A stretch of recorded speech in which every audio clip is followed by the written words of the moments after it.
sakit na kailangan nagagamot. And yun yung na-overlook natin. Kapag na-overlook nyo yun, yun yung medyo mabigat. Kasi nakakasanayan nila. Okay lang yan, wala. Hindi hanap ko yung bago, di ba? Yun yung nagiging natural. Pero hindi nyo tinatanong yung sarili nyo, may problema ba sa akin? Ba't hindi ako makabuo ng dire-diretso? Isang malaking tanong. Bakit kapag ka meron ang dami na ganito, ba't ayaw ng dire-diretso? Bakit? Laging mapipigilan. Ano sa tingin nyo yung problema? Sila ba? O kayo? Kasi baka mamaya, meron kayong malakas. Yun yung na-example ko ng training natin. Merong malakas. Si Kuyang malakas. Pero hindi ko siya nakikita. Ang nakikita ko lagi si Marlon. Kasi komportable akong kasama siya. Kasi yung comfort zone namin pareho at nag-limit lagi yung aming gusto. Kaya gusto ko siya kasama. So siya yung gusto ko laging kasamang nag-network. Si Kuya, hindi ko na napapansin. Bakit? Kasi gusto ko kasama. Production. Utay-utay lang. Mas madalas wala. Eh siya pala yung may malaking market. Siya pala yung may connection sa ganito, sa ganyan, sa ganyan. Siya pala yung merong mga kamag-anak sa abroad. Siya pala yung magaling sa marketing. Hindi mo na alam yun. Hindi mo na tanong yun. Hindi mo na halo ka yun. So, ibig sabihin, may mali sa'yo. Nandun ka lagi sa comfort zone mo. So, itong na-overlook mo, nag-stop, nag-quit, tumigil. Tumigil siya, not because hindi niya gusto yung negosyo. Tumigil siya, it's because wala siyang makasama. Walang nagtuturo sa kanya. Walang nagbibigay sa kanya ng boost. Ano yung ibig sabihin? Alam niyo ba na yung pag-ising sa umaga, yung good morning lang, malaking boost sa damay niyo. Yung babatiin niyo lang sila. Morning, have a good day. Sana maganda yung araw mo ngayon. Ataw tayo. Ano bang malaking bagay? Every day. Every time gigising ka. Apply, wala akong load eh. Yun yung problema.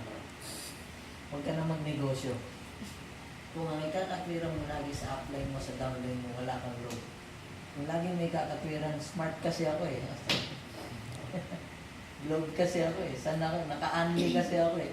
Alam mo yun, ang negosyo natin, it's a people's business eh. You need to connect. How can you connect kung halimbawa, ini-invite mo, ito, nakasan siya, naka-globe. Alam mo yun, no? Dali saan ka pala? Doon pala may barrier na eh. Samantalang umpisa pa lang na nagpo-prospecting ka. Umpisa pa lang na iniimbitahan mo pa lang. Pero nilagyan mo na kagad ng barrier, ay, saan ka pala? Andali kasi naka-unli ako eh. Thinking na inaalok mo, malaki ang kita. May gets yung point? So kahit maliit na bagay yan, kapag yan, narinig yung kausap mo, medyo gano'n. Pag-uusapan natin, kitaan tapos ganyan. Maliit na piso-piso lang, namang problema ka. Ba? So, yun yung mga bagay na sa tingin mo, medyo na-overlook nyo sa araw-araw na ginagawa nyo.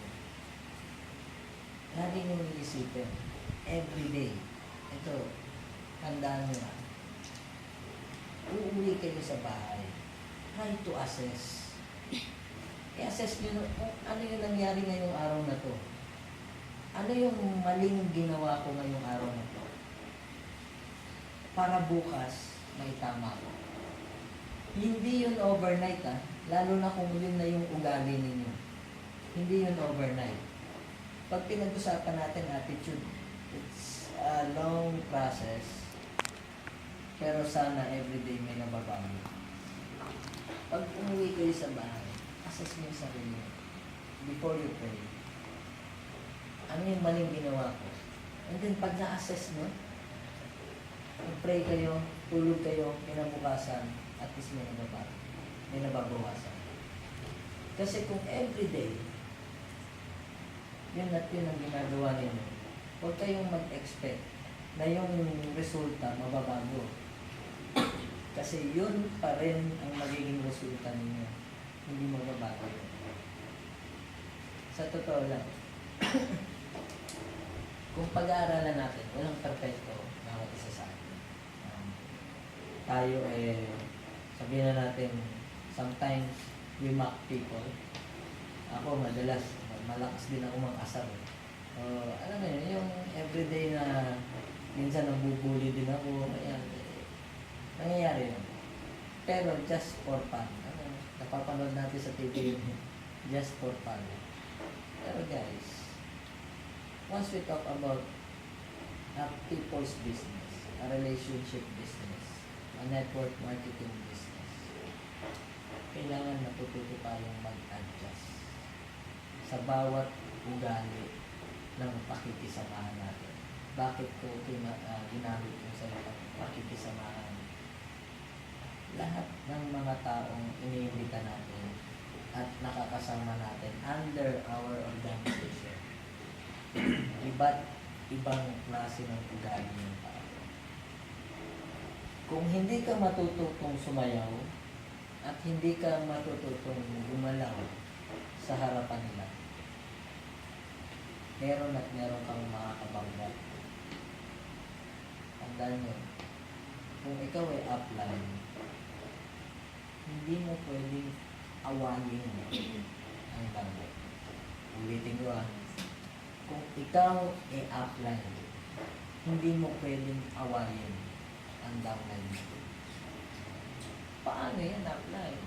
Ang tigas ng ulo. Ang sama talaga ng ugali. Talagang inaaway na rin kami. Siyempre, awayin na rin namin. Guys, there's always been a way para kausapin ng tao. Ganun kahalagang communication. There's always been a way, a nice way, para kausapin. Kasi kaya nagkakaroon ng, sabihin na natin yung nagka-clash, kasi merong gusto ko at meron din sariling gusto ko. Kung pareho ng gusto mo, magko-connect. Tama? Kaya gusto nito nakaganito. Gusto nito. Hindi magko-connect. Hindi magtatama. Sa totoo lang, lahat naman tayo may mga gusto. Na pwedeng hindi mo gusto, hindi mo gusto, hindi mo gusto. Ito gusto ko. Pwedeng hindi tayo mag-connect pare-pareho. Pero we can meet on something halfway para magkasundo tayo. Kasi nung tayo naman, nung umpisa, nung inimbitahan kita, okay naman tayo. Kaya ka nga sumali sa akin kasi okay tayo Sabay tayong nangarap Sabay tayong nagsabi na hatawin natin to, hatawin natin yun. Sabay natin sinabi na pupunta tayo sa lugar na to. Sabay tayo nagsabi na itong mga taong makukuha natin yan. So, ibig sabihin lang, magkasundong. Tama ba? Ang problema, sa umpisa kasi, hindi nyo pa naman kilala yung sarili sa isa't isa.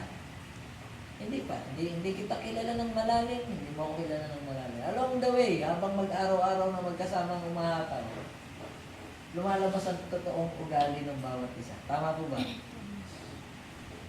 Kasi nga, hindi naman kayo magkakilala. Doon pa lang kayo nagkakakilala. So, meron pa lang gusto to na hindi ko naman hilig. Meron naman ako ng hilig na hindi niya naman hilig. Gusto ko mag-ulam ng baboy, yung gusto niya naman manok. So, may mga bagay na hindi mapagkakasunduan. Totoo naman. Pero, hindi ba kami pwede mag-usap? Hindi ba kami pwede mag-usap? Pwede namin mag-usapan. Bro, narinig ko na ayaw mo pala ng ganito.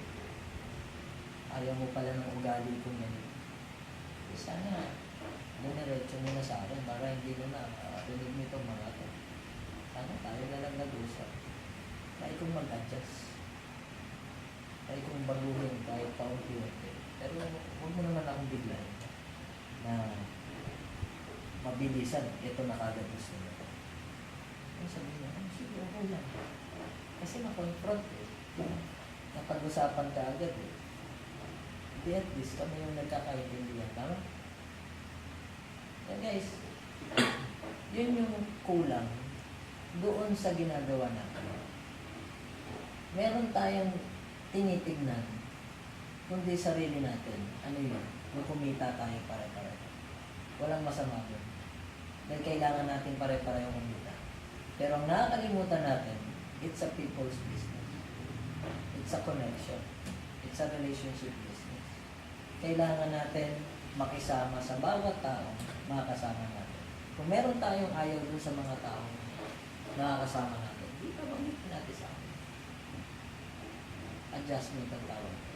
So, yung harmony, unti-unting mabubuo.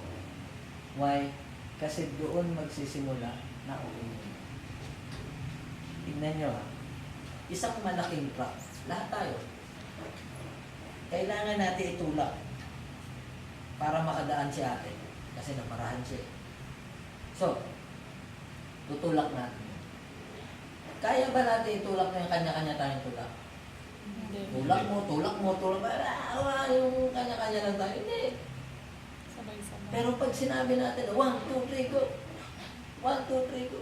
Mamumove ba natin yun? Yes. Kahit gano'n pa kalaki ang truck na yan.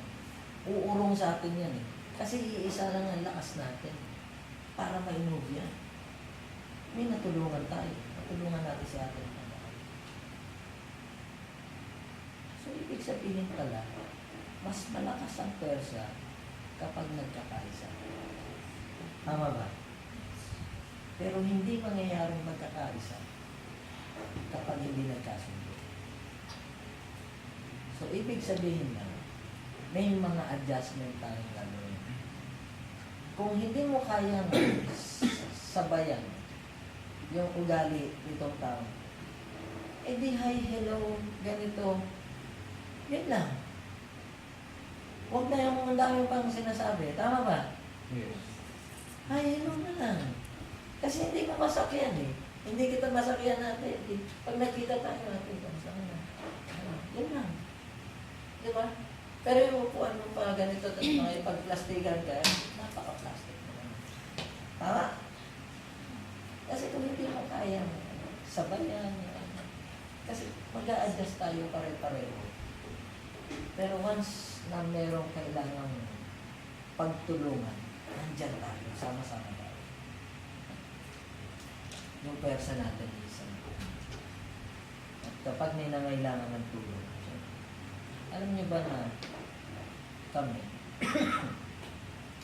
nag-asawa, sa sitwasyon namin ngayon, sobra na yung kinikita namin para sa akin. Masaya na kami doon. Masaya na kami sa kinikita namin.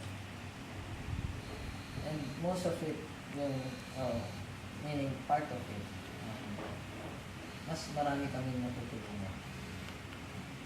At mga bata yun. Bakit pinili ko bata? Minsan tayo pare-pareho naging bata. Tama? Sa pagiging bata natin, maaaring yung iba sa inyo nakaranas ng hirap. Tama ba? So, marami sa atin mga nahirapan. Nakita yung kayo, may kayo mito eh, sa pagpasok dito sa hotel. Kanina lang nag-usap kayong mag-asawa, sabi ko, ano kayo mito ba yan? Sabi ko, oo. Naalala ko lang nung elementary ako. Eh halos laging wala akong baon everyday. Yung teacher ko, hinahanap lagi ako. Ay, ano na, ihatid natin yung battery? Kumandar naman yung mga lights mo. Sabi ko yung kayong nito na yan, yan yung nakapag-survive sa akin. Bata ako, elementary ako. Pag wala akong baon, nahanap ako ng teacher ko lagi. At makikita ako ng teacher ko lagi nasa puno ng kainito. Ang tawag sa akin, kay Mito. Hmm. Dahil nandun ako lagi. Sabi niya, ba't naalala mo? Naalala ko lang, nakita ko. Yun yung dahilan kung bakit yung mga bata sa amin, sa lugar namin, doon ako nagpo-focus ng lugar. Hindi niyo yan makikita sa Facebook, hindi niyo yan makikita na yun po, very discreet na ginagawa namin. Guys, dadating yan tayo. Ano ang gusto ninyo? Pag-uusapan kayo na maganda yung pinakwento about sa inyo, o pag-uusapan kayo na puro negatibo yung sinasabi ko sa inyo. Maganda. Anong gusto niyo?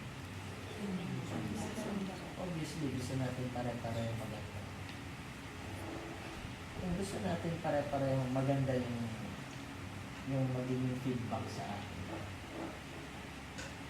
There's no way na hindi natin gagawin ng mas maganda kaysa sa pangit. Mas gugustuhin natin, syempre, kung gusto natin maganda yung sasabihin sa atin, maganda yung gagawin natin. Anong gawin? Sabi ko nga, hindi naman 5 yung pangalan natin. Tama? Isa lang. Kung 5 yung pangalan natin, sirain natin yung 4. Ay isang natitira. Isa lang yan. Nag-iisa lang yan. So, minsan kang gawin, may maling gawin. Mas madalas yun yung nakikita sa'yo. Di ba lagi natin sinasabi sa training o pag nagtuturo tayo yung bond paper, tuldukan mo lang. Hindi nakikita yung linis ng paligid. Ang nakikita yun. So tayo, minsan may gawin mali. Kahit anong tama ang gawin natin, ang nakikita sa atin yung mali. Paano natin lilinisin yun? Paano natin iangat ulit yung bond paper na wala na yung tuldok? Yung tuldok na yun, may history yun. Kung saan man galing yun, yun yung hahanapin mo.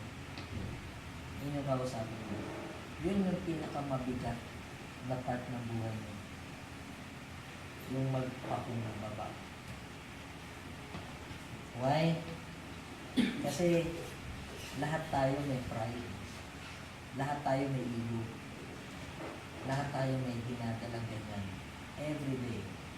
Ako ang isa sa pinakamataas ang ego at pride sa pamilya namin. Ako ang pinakamayabang sa lugar namin.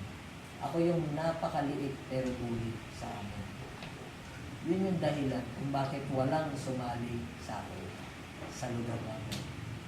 Kasi yun yung totoong ugali. So, Ed, ang laki ng problema niya sa akin. Nagsisimula ako sa akin. Kasi mas mayabang pa talaga ako sa kanya. Sa totoo lang. At siya yung presidente, gusto ko ako yung masusunod. Isa lang sinabi sa akin ito.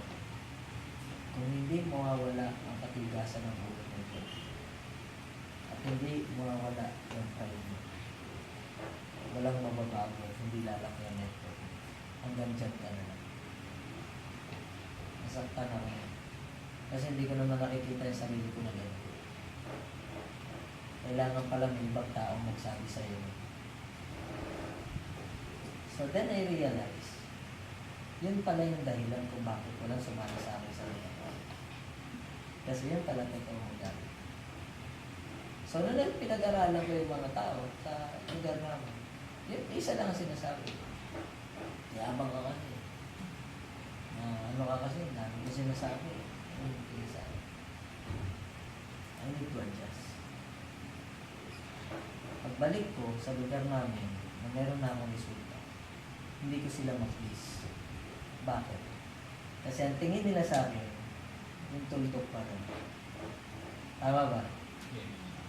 Yun pa rin ang tingin nila sa akin. So, anong ginawa ko? Yung pinakamasakit. kailangan ko magpakumbaba.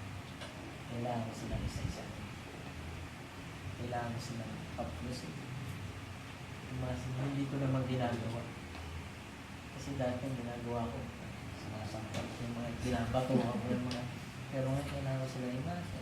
Kailangan ako yung, alam mo yung mag-amo sa kanila. Pero alam nyo, ang sarap pala sa pakiramdam ng walang kaaway. Ang sarap pala sa pakiramdam ng walang, alam mo yun, yung mga tao, wala, maganda na yung sinasabi tungkol sa'yo. That was 2012. 2008 ako sumali sa iyo. So, 2012, doon na ako nag-umpisa nagkaroon ng downline sa lugar namin. 2. Pero at least, diba, meron ng naniwala, nag-umpisa na, hanggang sa nagdagan na nagdagan, dumami na sila.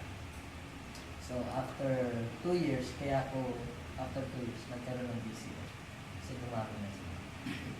What's the point? The point is, nagsimula doon sa pagpapakumbaba na kailangan makuha ko yung loob nila. Hindi lang yun. Nakuha mo yung loob nila pero hindi mo pa nakukuha yung respeto nila. Tandaan nyo, apply pa rin ako. Tama? So, as an apply, kailangan ko makuha yung loob nila. Kasi pag hindi ko nakuha yung loob nila, magsasarili silang mundo, magsasariling diskarte, hindi makikinig sa akin, nilanting yung panimula sa akin, tambay, nabuli. Parang gano'n. So, ang ginawa ko, hindi ko hiningi ang respeto sa kanila. Ano yung ginawa ko? Pinag-aralan ko kung paano mag-lead ng mga taong malapit sa akin. Mga taong nasa paligid lang natin. Mga taong halos yung iba kamag-anak mo.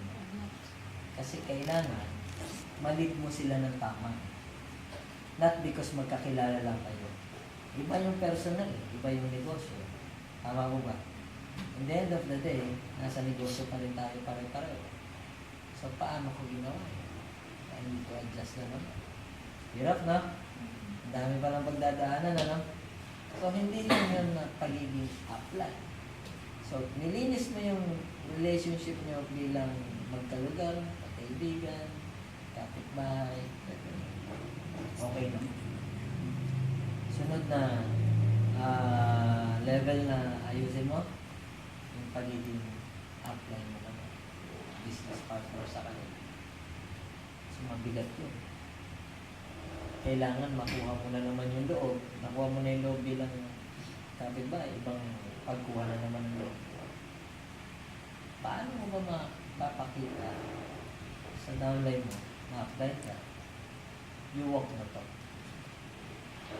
Ano yung sinasabi? Lagi sa training, dapat nakikita sa'yo.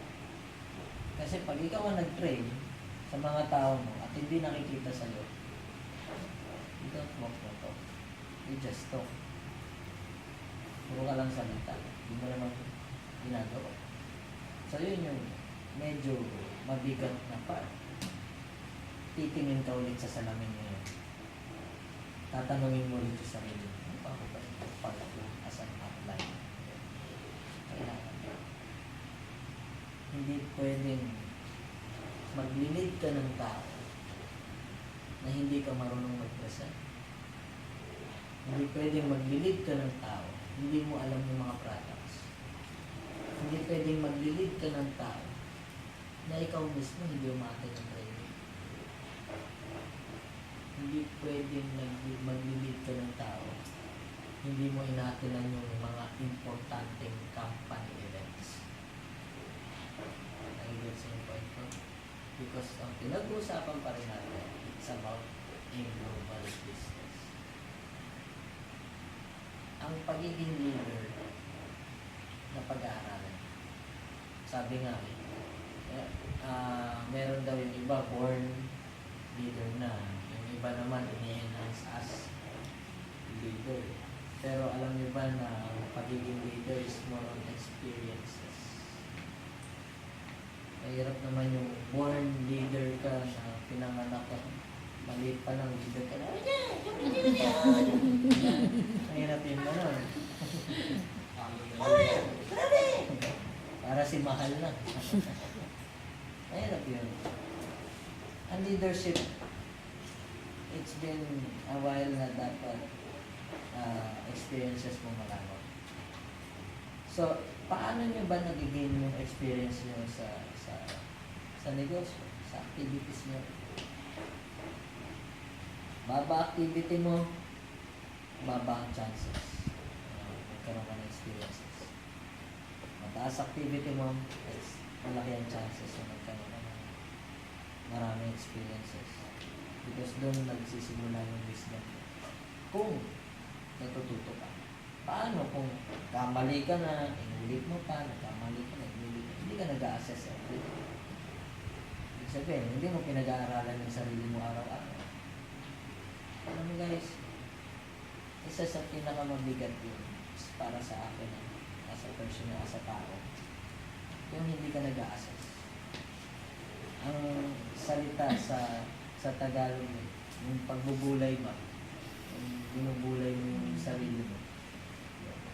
Kasi hindi mo na pag-aaralan at hindi mo nalalaman kung ano yung nangyayari sa paligid mo, lalo na sa yung awareness. Yun yung actually hindi pa para sa inyong training mo. Pero ang para sa amin, ipaalala sa inyo na to be aware sa nasa paligid. Kami yung mga pinadala noon. Pinadala kami sa Quezon, sa Tayabas, training na pinili lang kami noon para umattend ng awareness training na very intense. Sa intense training na kailangan talaga. Medyo mabigat na minsan may nagkakamurahan na iyakan. Pero at the end of the day, nag-iwalay kami doon na pump up, very positive, at very, yung napakalawak na ng mga isip. Kasi ito lang, sa amin pag, ano ugali ni Sir Francis na cool, yun. Pag may problema, alam namin problema yan. But how to handle it, alam din namin na napakababa lang yan, napakaliit lang yan. Para problemahin. So kung ikaw yung tao ng punong-puno ng puro complaints na mula sa maliit hanggang sa malaki, Diyos ko po, cancer yun. Cancer sa pagkatao yan. Mas masaklap pa yan dun sa totoong sakit. Tama ba ate? Kasi yung sakit, alam natin na yung cancer na sakit na yun, nagagamot. Pero yung ugaling gano'n, minsan ano yan, nag-mutate. Yeah. Minsan nakakahawa pa yun ng ibang tao. Nakakahawa pa yung mga kapatid. Pagsimula sa inyo, try to be aware. Sasalita pa lang na, alam mo, parang merong problema ako kaya kausapin mo siya. Tama ba yan?